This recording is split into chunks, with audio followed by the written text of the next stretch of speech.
Chakradev. The process of spiritual growth is exactly the same as the process of life. And there is absolutely no difference. In the Gita, there's a line when they ask Krishna, which is the greater way, the path of activity and service or the path of contemplation and renunciation? And the line is so beautiful. He says, in essence, 'tis the new scholar, 'tis the beginner who sees a difference in these two. Those who know they are one. Oh, so deep. How can that which appears to be an inner contemplative releasing, renouncing of life or the world be exactly the same as opening, living, experiencing, embracing the process of life? In the end, the Gita says both roads lead to the same place. In order to go deep enough to see the unity of these two paths, you have to understand that it's all about the seat of consciousness.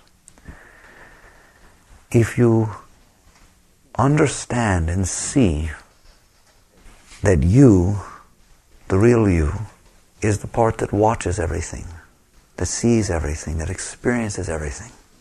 It sees the play and the dance and the outer movement of form passing before you. You see it. You see boys and girls and houses and cars and rain and snow and light and darkness. And someone experiences all that. Someone is aware that these objects of form are passing before its consciousness. You then see that inside, if you get quiet and you pay attention, that you have friends in there with you. Emotions and thoughts. They talk to you, keep you company, so you don't get bored. And they're just there, and they say things to you. You know, like, where are we going to go today? And I don't know, I don't like that, well, I like this. And they just kind of talk a little bit, just a little. And you are aware of that. You hear your thoughts, you notice this. This is something that you are aware of. If you were not aware, then there wouldn't be a problem with thoughts, because you wouldn't even know you had them. And you feel rushes of energy, and you feel love, and you feel hatred, and you feel insecurity, and you feel strength, and you feel happy, and you feel sad, and all sorts of feelings and vibrations change in your inner being. Someone's aware of this. Someone is aware. Do you ever get angry? Yeah. How do you know? Who experiences that? Who experiences that? Who watches anger come up? It doesn't take long to notice that the same one who watches the heart start to beat faster, who notices the stomach start to secrete acid, who feels the tension go on in the shoulders, there's someone noticing this process, is the same one who notices the heart open and love come up and energy start emanating out towards somebody. You do know when you love somebody or you dislike somebody. How do you know? Because you are in there noticing.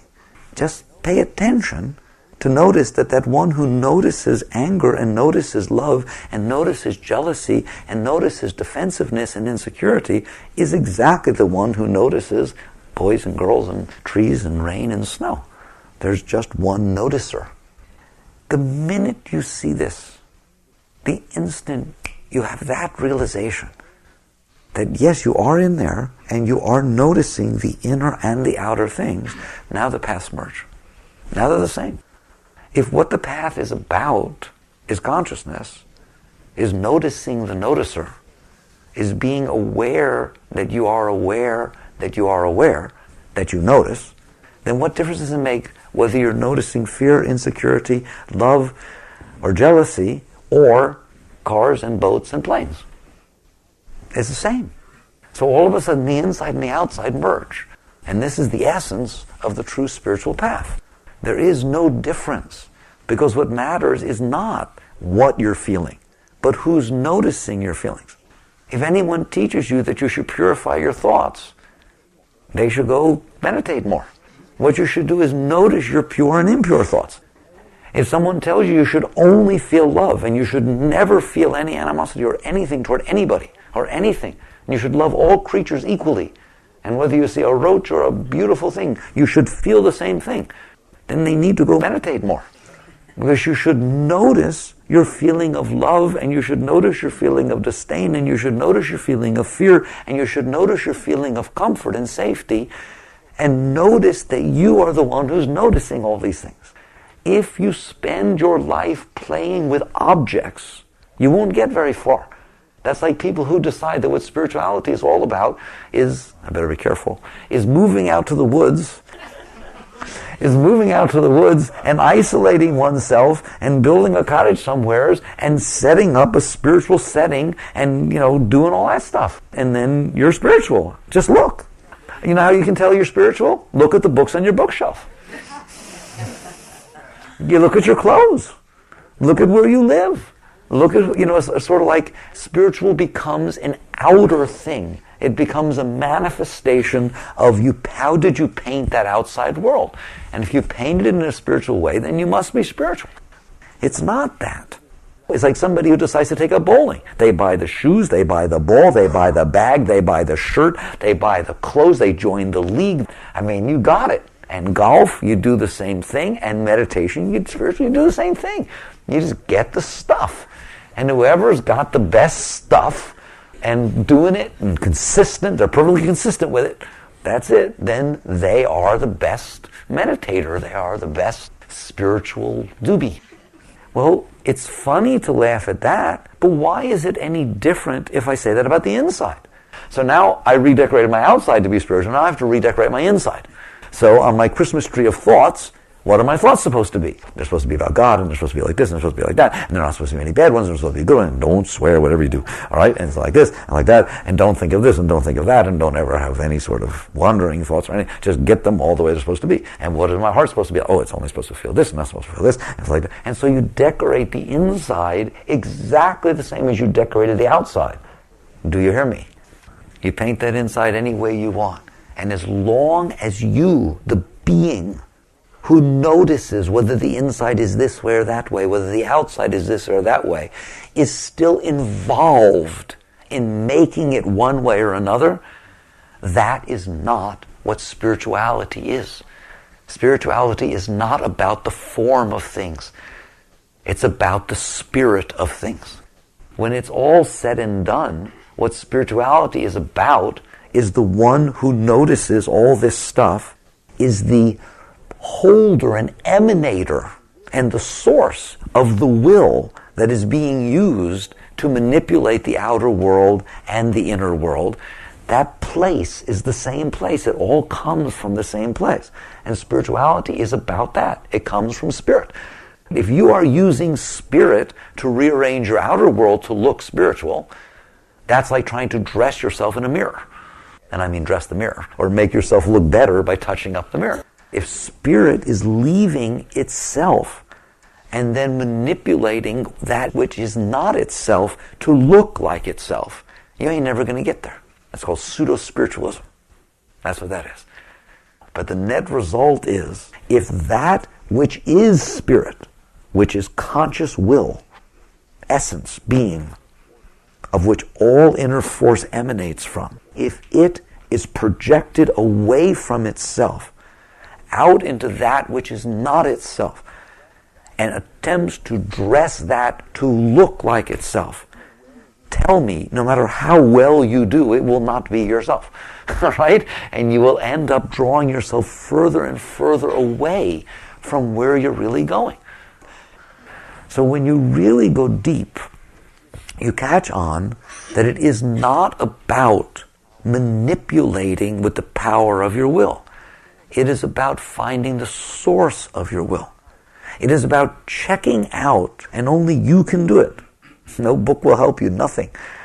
It is about checking out what part of you is aware of what's going on in there. What part of you is aware of what's going on outside. There will be a tremendous tendency to do something about it the moment you notice it.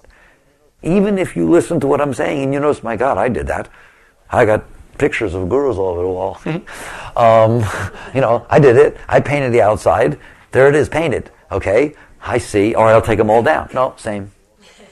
Up, down, same.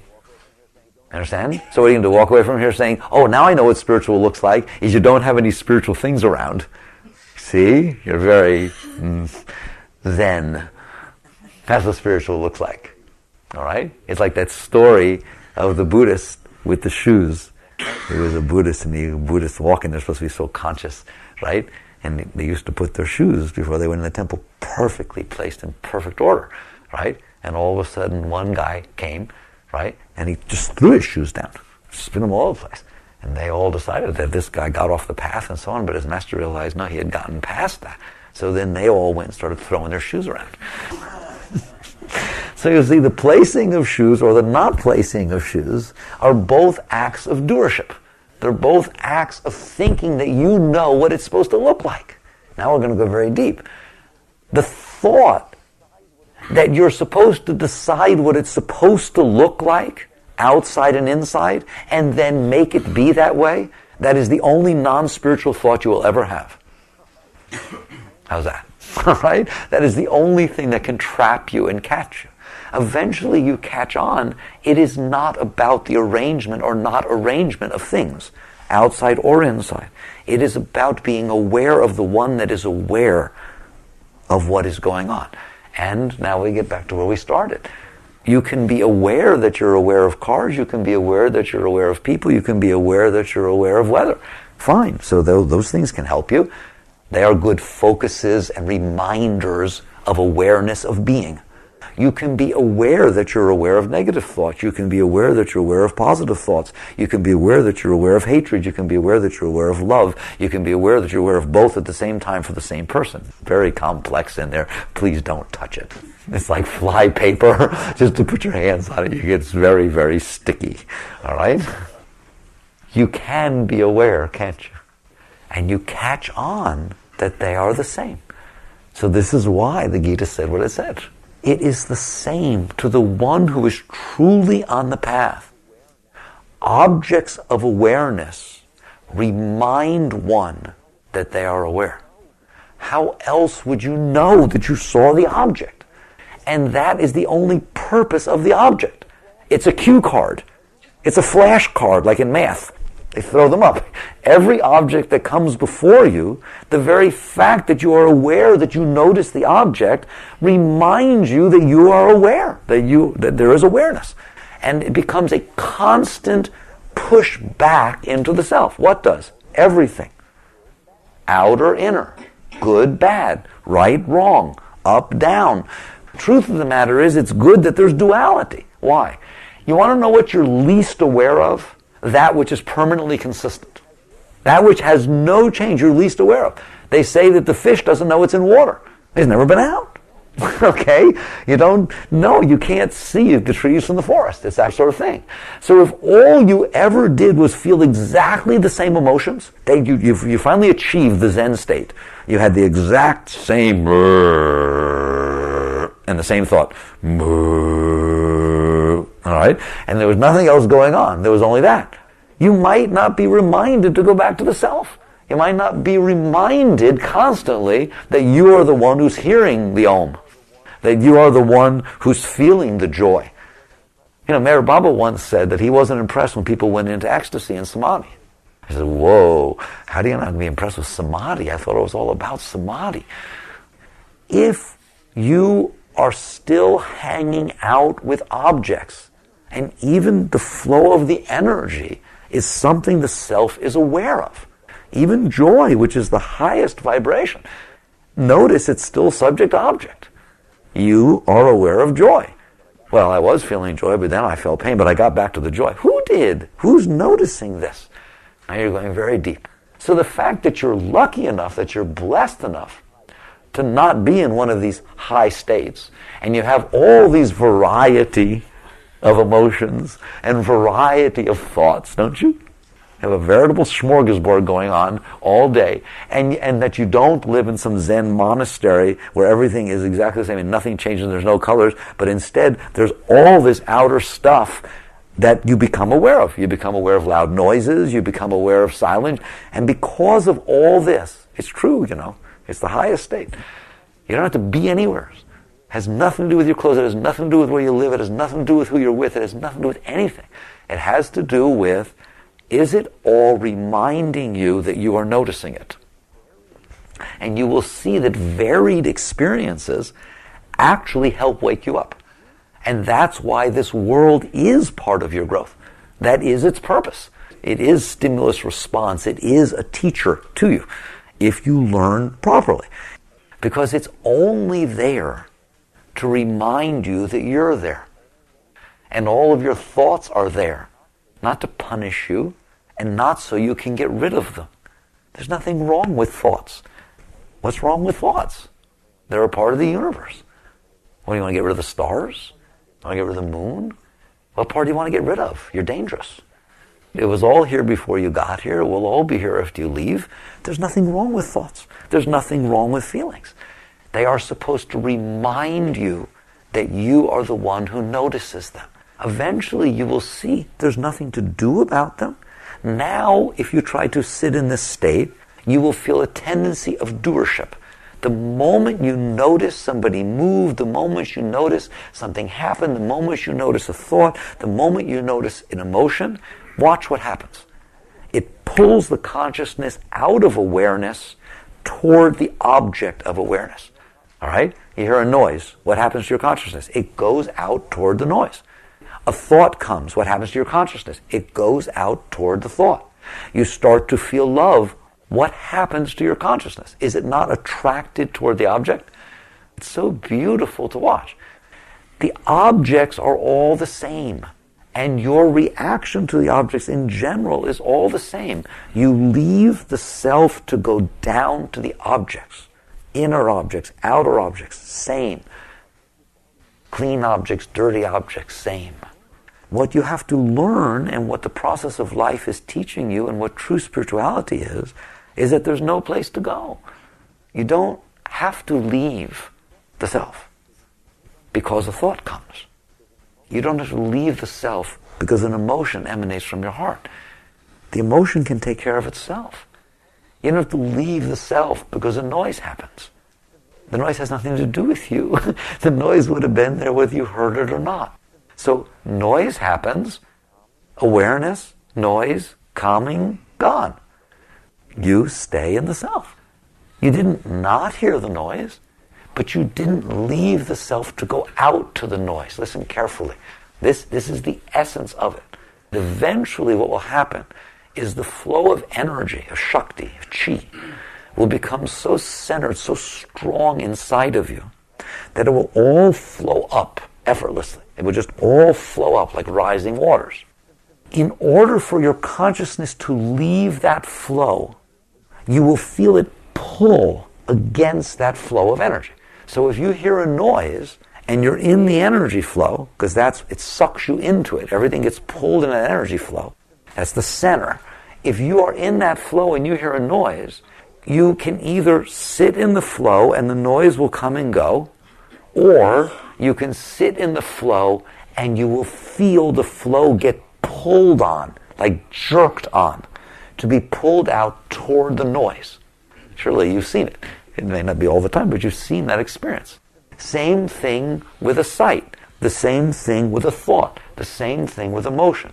In order to get involved in those objects, you must leave the self. You must leave the subject to get involved in the object. But you don't have to leave the subject to be aware of the object. Awareness is a totally natural thing.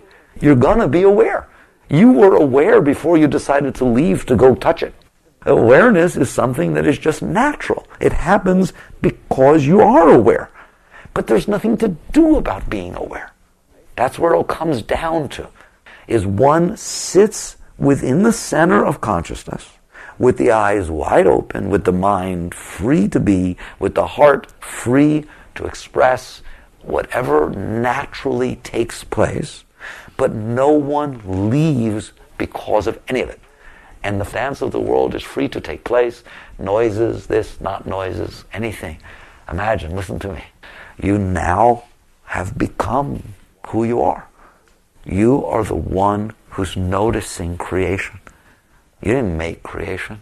It was all here before you got here, and it really has nothing to do with you. Not the thoughts, not the feelings, not the form. They're just all a system of cause and effect that are all creating each other. It's just a phenomenal, phenomenal system of creation. And you are aware of it. Everything just is. It was, it is, and it will be. And you have a moment of time in which your consciousness is aware of a fraction of it. That's all that's happening. Nobody asked you to change it.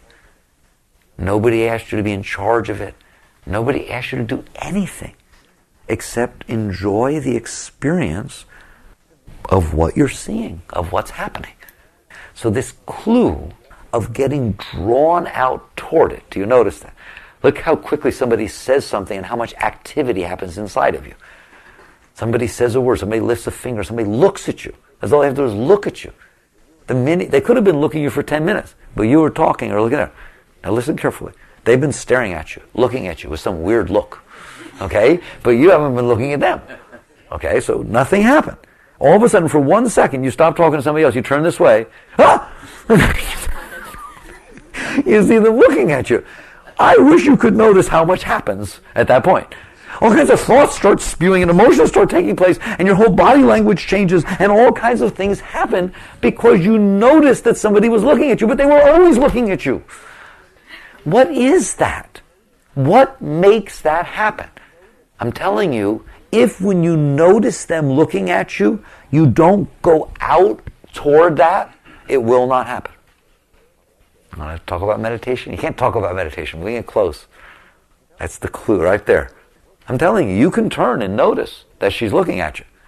You're here, you turn, you see her looking at you. You're aware of that. You turn back. I'm telling you, no thoughts will be created. No disturbance will happen inside. So it is not true that because she's looking at you, it creates disturbance. That is not true.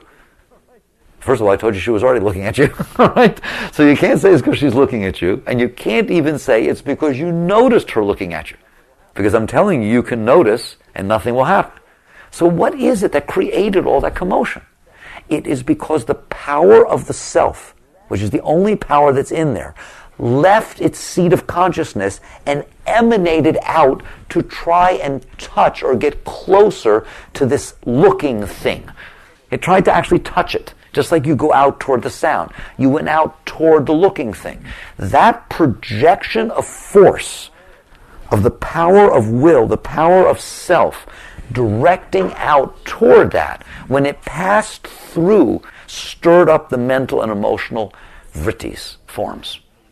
It was like throwing a rock in the water that was still. Not the fact that she was looking, and not the fact that you noticed her looking, but the fact that you went out toward the looking. All right? So it was you that created the disturbance, not her. And you'll see this every single time. So there really is no problem with anything, except that you have this tendency to need to touch, to go out there. I told you, if somebody hits a hammer on your toe, where does your consciousness go? Why? That's the last place you want it. Why does all the awareness go down to the toe? Why does the awareness go out toward the person who's looking? Why does it go out toward the sound? I wonder if you know the answer to that. If you meditate and contemplate and just watch long enough, you'll see. You want to know why? Fear. That's a true statement. Always. It is always fear. It is a primal fear. It's the same reason that the deer run away when they hear you. It is a deep, deep, deep, deep, right back where the soul touches body. That lost consciousness is scared to death. It has lost itself. It is disoriented. And therefore, it's jumpy. How's that? And so everything that happens, every change,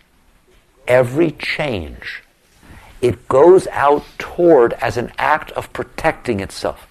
It is actually an act of control. Can you relate to that? If you was a dark room and all of a sudden you heard a noise and you were walking around a dark room and you heard a noise, you know what you'd do? You'd put your arms out like that. You can't see anything, but you'd protect yourself. That's what the consciousness is doing. It is attempting to go out toward the object so the object doesn't come in toward it before it protected itself.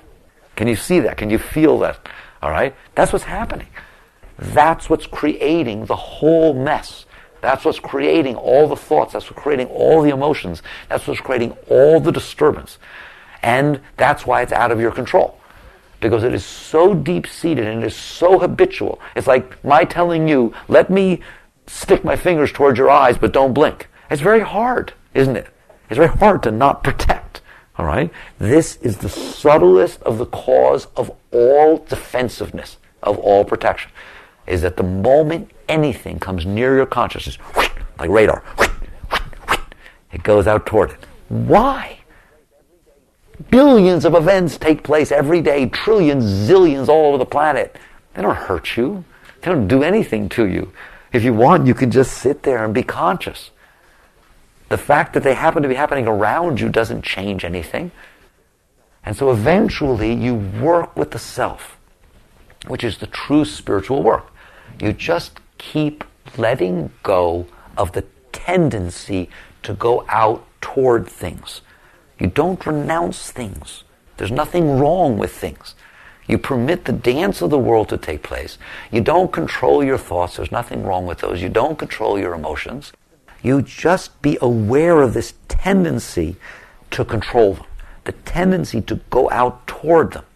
If you meditate, you can be conscious enough so the moment it starts to go out toward it, don't pull it back, because that will create tension. Let go. Let the part that went out go out. Just let go of that part. It's almost as if it's trying to connect from the consciousness out to the sound. Let's take the sound, right? It's trying to go like that. If when it goes out you try to pull it back, you will create pain and tension inside of you. You'll feel that. If, on the other hand, you let it go out, it will pull you with it and it will create disturbance. So what do? The moment you catch that it's going out, almost like snip that part off. Don't use your mind. Just let go. Just drop it. Drop it. And what will happen is the rest will come back and that will go out. Don't worry, there's plenty of it. You're not wasting it. But the fact that it's no longer connected is like a little bubble. It just goes out there and disperses. It doesn't matter. This is what letting go is. We use the word all the time. This is the core of letting go. Don't let go of people. Please. Don't let go of people. Don't let go of places. Don't let go of your children. Don't let go of love. Don't let go of anything. Let go of your tendency to go out toward these things in an attempt to control and manipulate and protect. Because I'm telling you, there's nothing to protect. Nothing can hurt you. Nothing can hurt you. Nothing can reach the self. The self is capable of sitting in itself and experiencing everything at peace, serene, content. The experience of self is higher than any other experience you can get from this world anyways. That's a whole other discussion. That the fact that the only beauty that is in this world is the self. And it's just reflecting back, all right?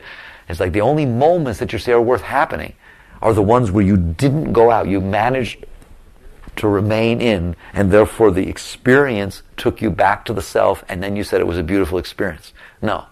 The experience of self is a beautiful experience. You just happened to manage to stay there while this other thing was happening. And eventually you will catch on that if you just keep letting go of the tendency to go out toward things and permit them to come and go through you, around you, past you, that everything will come into the Tao. That's what the Tao is. Where you're not there touching. What is left when you're no longer creating the disturbances is what Lao Tzu meant by the Tao. It just all comes and goes through time and space. And you remain peaceful, calm, serene, contented. And everything is for the highest. Because it's all free to do its flow, its balancing act, its equilibrium. When you send your energy out to touch it, it is actually you who's disturbing it, and then you think you have to fix it. So you really get yourself in a fix. All right? There's that beautiful, I'll leave you with a beautiful vision that they use in all deep spiritual teachings of the still water that gets a ripple in it. Well, we don't want a ripple, do we? Well, we better get it out. Let's smooth it out with our hands. Let's jump in and stop it where it's like anything you do will make more ripples. The only thing that will make less ripples is permitting the ripple to run its course and you remaining calm about the ripple. The ripple will go away, won't it? that is true of everything in this world, that is true of every problem you have. There's nothing you can do with your problems to make them worse, because there are no problems. There's only something you went out and touched and defined as a problem. Otherwise,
you are aware of the unfolding of the universe.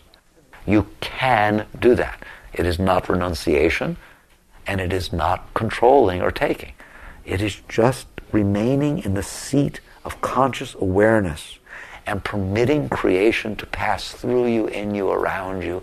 You're fully participating in it, but you are neither there nor not there.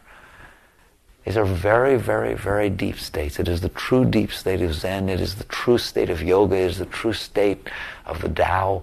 It is real. That state exists. It is the state of realization. It is the realization of who you are. So, this is the essence of spirituality. Spirit is the essence of spirituality. Work with these things. Chakradev.